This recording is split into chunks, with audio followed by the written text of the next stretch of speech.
السلام عليكم ورحمة الله وبركاته. حبايبي حبايب ماما دودو النهارده عايزه اوريكم مشتريات. هي مشتريات بسيطه النهارده، بس قلت برضو ما بخبيش عليكم حاجه.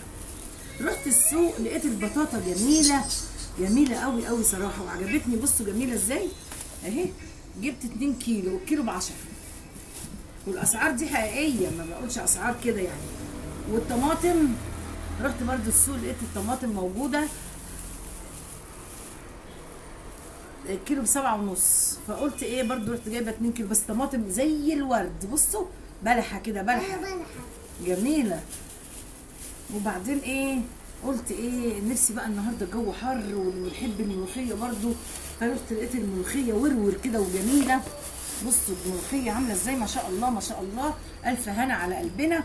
جميله الملوخيه خالص اهي. الربطه ب5، قمت جايبه بقى 3 ربط، والف هنا على قلبنا. ان شاء الله نعملها النهارده الملوخيه دي وناكلها. والدنيا حر زي ما انتم شايفين كده. قمت معديه، قمت جايبه واحده عصير قصب، قلت نشربها يتطر على قلبنا في الحر الوحش ده، وربنا يرحمنا من الحر اللي احنا فيه ده. وكل مره وانتم طيبين، واشوفكم المره الجايه في مشتريات ماما دودو. السلام عليكم ورحمه الله وبركاته.